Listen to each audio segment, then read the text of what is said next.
Hello everyone, this is Sean, and today I'm going to do a little tutorial, just go over how I like to set up for doing paint sketches and doing artwork in Photoshop directly. Okay, so today I'll go over a little bit about how I set up in Photoshop. I'll talk a little bit about layers, go over some tools, tool settings, and brushes. Okay, so first thing I do is I'll set up a new image, so I'll go to File, New, and typically what I'll do is 16 inches by 8 inches, just in case I want to print this out later on. That's why I need such high resolution. So 300 resolution, 16 inches by 8 inches. 16 inches, it makes it really wide, gives me some room to play around, but typically my layouts are not super wide. And I like to label everything, so this will be our example for today. And hit OK. First thing I do, delete or create a new layer, new fill layer. And I'm going to make a solid color, because this is not something that can be painted. It's a layer that you cannot manipulate. I don't want to end up painting on this layer. I want to paint on a separate layer. So I'm going to delete the background and let that white be my background. And actually I don't like to have white in the background because it hurts my eyes. So I'll change that to, say, maybe a yellowish gray, just to make it more interesting. Okay, new layer, and we'll call this sketch. Or better yet, we'll call it color, because I need to go over color today too. Okay, so color. And of course I need to bring in my reference. So this is the artwork that I am drawing or painting, and basically this is, to give you an idea, this is what my finished product looked like, and I'm just going to give you an idea of how I did this. Okay, so of course I start with a photograph, and I'll copy and paste that reference into here. I'll throw that over here. We'll shrink that a little bit because it doesn't need to take up so much space. And just to make sure I did not accidentally.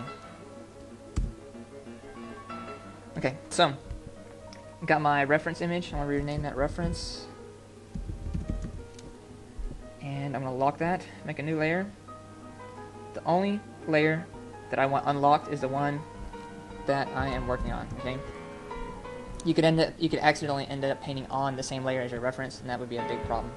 Okay, so I've got my tool settings up here. So I like to use tools, and I like to use brushes. Okay, so brushes, I'll click the B button on my keyboard, so my shortcut key. And now what I'm going to do is I'm going to start looking for color. Okay, so I'm going to come up with my color palette.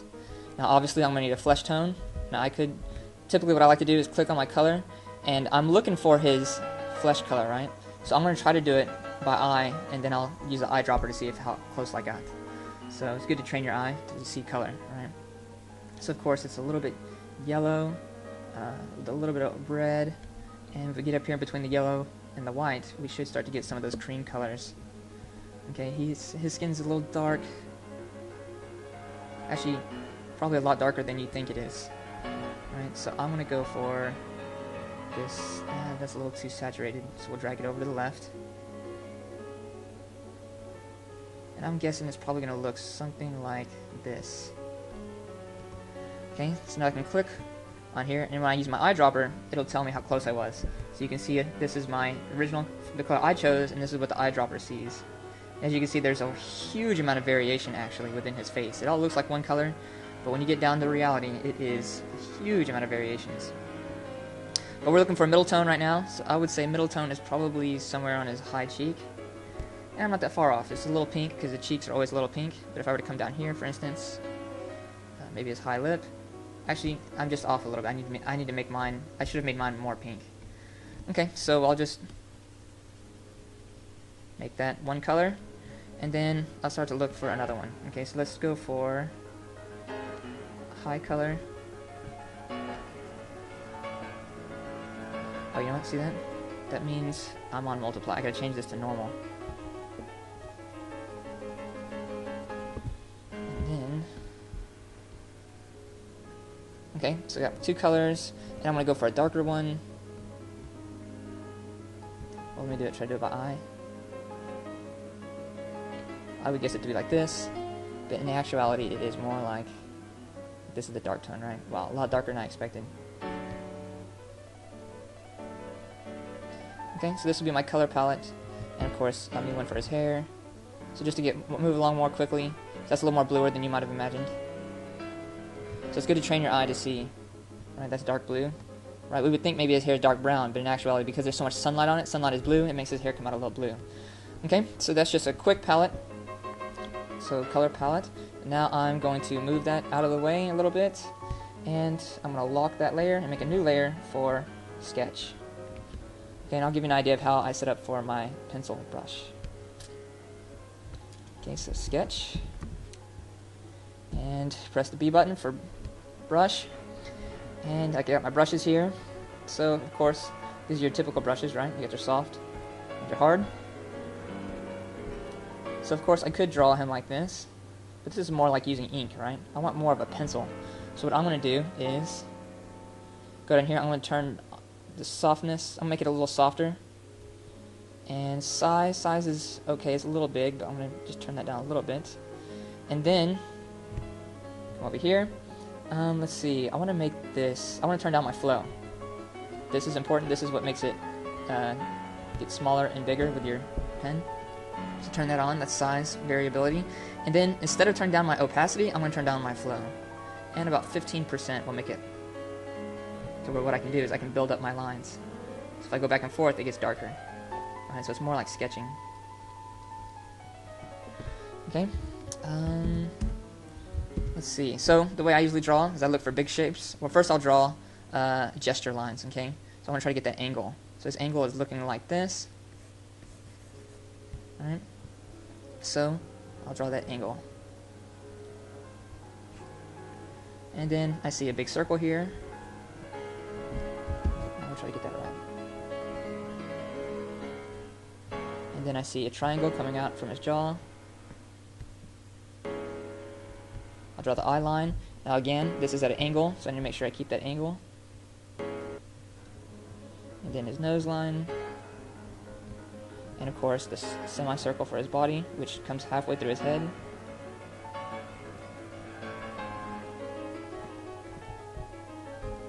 And I'll draw this right here. And just to move along quickly, I'll just draw only major shapes, okay? And of course, you need to double check everything. Alright, so this would be his mouth, these would be his eyes, these would be his eyebrows.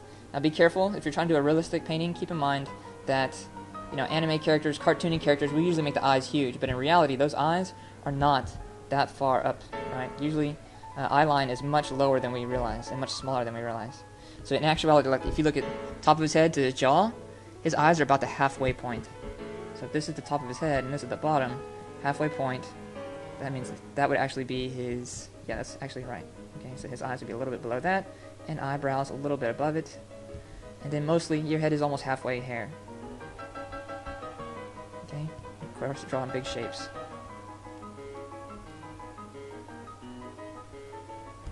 Okay, that's starting to make sense. Okay, so just to move along quickly, let's go ahead and start looking at. So this is what I do. So I've got my pencil the way I like it, right? Of course, I could turn down flow a little bit more to make it more like a pencil. If I want it to be like really light.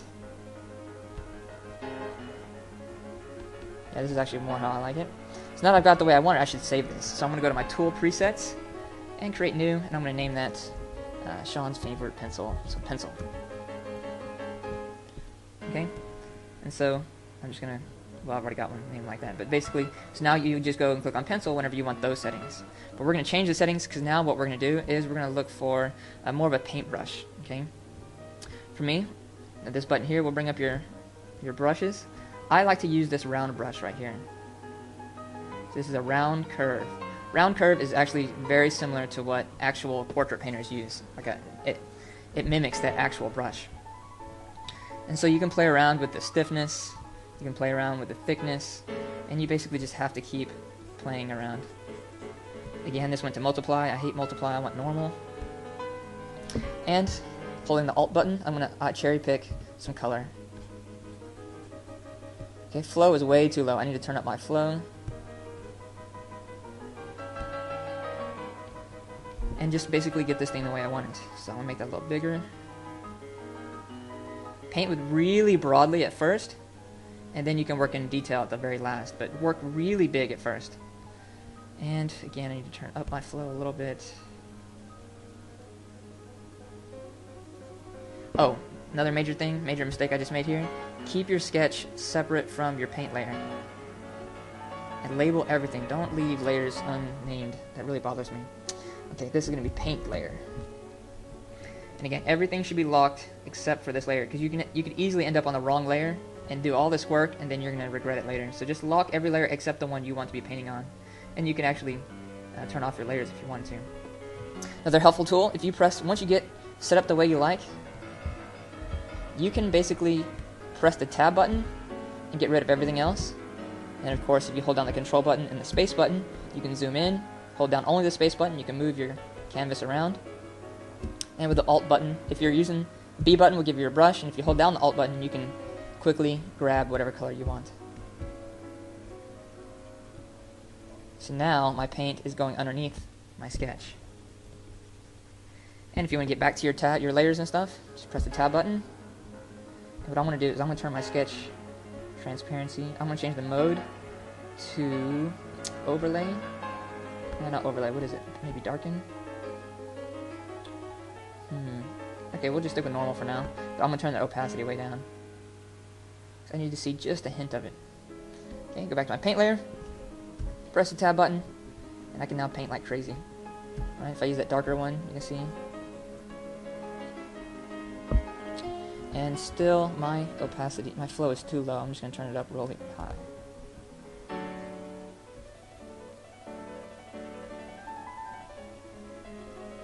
Okay. So if you want softer edges, or if you want to blend more, then you turn the flow down. If you want to paint really broadly or really quickly, and just start to block this stuff in, I would turn the flow really high. Okay, so you paint. See, I don't understand why that's so transparent. It seems like it's on multiply or something. That's on normal. This is on normal. I'm on the right layer. This should be locked. And I guess I just need to turn my flow all the way up. Huh. This is my opacity. I have shape dynamics. This is to make the depending on pressure, it's going to change the shape of the brush. And color dynamics is usually where you would change the opacity, but I don't have that on, so let's see. Pencil. Oh, you know what? I forgot to save my brush. So once you get your brush the way you like it, make sure you save it, okay? Okay, so we'll open this back up, brush presets.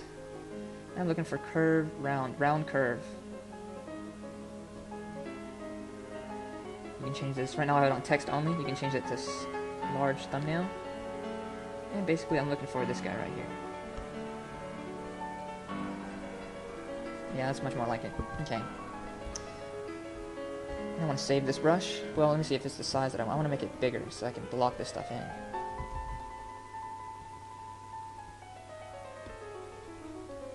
I want it even bigger. Let's see. Yeah, that's more like it. Okay, so now I'm going to save this brush. Tool presets, new, and I'm going to call this brush blocking in. And keep in mind that these are in alphabetical order, so if you name all your brushes brush and then the more detailed name, it'll work out really well. Okay, so for all my brushes that I have brush blocking in, I have pencil, and one last thing I'm going to do, I'm going to press the E button. It brings up my eraser, and I like to have both a hard eraser and a soft eraser, and you can change those settings by coming up here and turning up your hardness or turning it down. Okay, so I'll turn for my soft brush, I'll have it really, really soft, alright, and then I'll turn that flow all the way down to 12%, but on my hard, it'll be a little smaller for detail, and it's going to be all the way up to 62%. So you can see what that looks like, and you can see what a soft looks like. Okay? This is kind of like a rubber eraser, which is why I like it. So save those tool settings, and you can name them, and then when you press your B button, it goes back to your brush settings. So I'm going to go back to brush blocking in, and I need to make sure I can see if I zoom out a little bit, I should be able to see my colors. Hold down the Alt key, pick that color, and I can start blocking in this artwork. Flow is way too low. Again, working at this high resolution, you're going to have a pretty big canvas. You're going to need a fast computer. If your computer starts dragging, if your brush can't keep up with your stylus, then I would suggest either turning down the resolution a little bit maybe getting rid of some layers, or maybe using a brush that's not as complicated. These kind of brushes, they're like special brush ones. When you click on these, they give you this little thumbnail up here, and they're very dynamic, but they do use more processor speed. So if you were to stick with one of these up here, then your computer will work a lot faster. Okay, again, I can press my tab button so I can get a little more space, get everything out of the way. And because what I'm doing is I'm using a Wacom tablet, and then I'm just using shortcut keys. If I want to use the brush, I just click the B button. If I want to use the eraser, I use the E button. And when I have the B button selected, if I hold down the Alt key, I can select my colors. And what else? Yeah, that's most of what I use. So let's start painting. Okay, so get this darker color and give him some shadows where his mouth is. A little bit, give him some markings for his eyes. And for everything else, I'm going to use this medium shade. I suggest painting really roughly. And by roughly, I mean don't worry about trying to stay inside lines. It's kind of a waste of time. Again, this brush, I don't understand why it's so transparent. Put the flow all the way up. Oh, here it is. I got to change this back to normal. So now, it should work the way I want it to. Yeah, there we go. I can lay that color in really fast.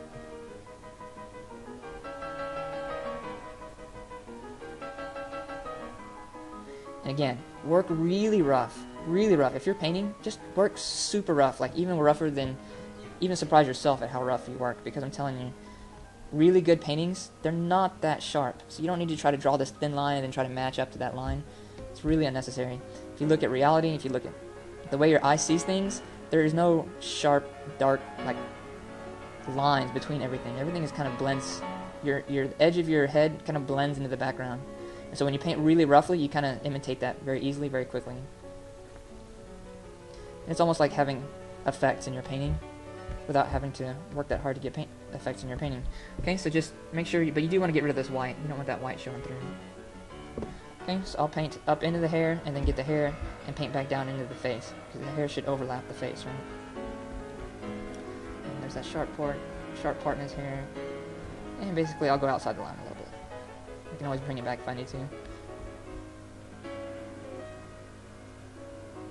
And then of course we want white for his jacket, which I can't see because the background is white, so I'll just work with the blue. So blue triangle here. Again, we can get these shapes correct, more accurate later on. Right, this is more of a big square next to his head. So just block in those big shapes. Always when you draw, paint, and sketch, work big to small, big to small. Okay? And what I'll do is I'll use another layer for my background. Drag this underneath my paint layer, call it background. And just so that I can see the white, I'm going to paint some gray. Maybe some light violet, blue, gray.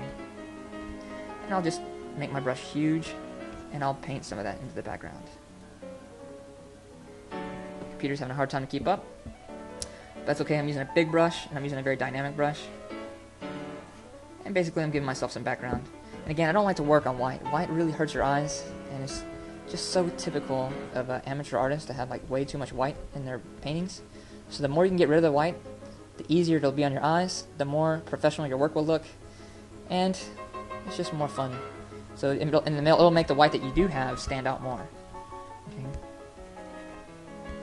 Now I'm going to go back, so I'm going to lock that, and go, so now the only layer not locked is my paint layer, except for this one, but this one I can't paint on that because that's a fill layer. So you don't have to worry about that guy, just worry about paint, okay? Now I can press the tab key, because I know I'm on the right layer, and using the left hand on the keyboard and my right hand with my stylus, I can just paint like crazy until I start getting accurate shapes. Okay, so again, work really, it's a little too big. Again, Control Z with your left hand. And for Photoshop, you need to use Control Alt Z. And there's a reason for that. This way, you can go back as far as you want, and then when you hit Control Z, it'll go back to the front or back as far as you went. Okay, so you have to test that out. It's kind of hard to explain, but if you just use it a lot, you'll start to see why Photoshop does it that way. Okay, so remember, when you want to undo multiple times, you use Control Alt Z. Okay? And that's basically everything that I like to do in painting. I guess I could make another one later on for more detailed painting, but really just work big and then start to work your way in small. Okay? So that's it for this tutorial. Thanks everyone, and goodbye.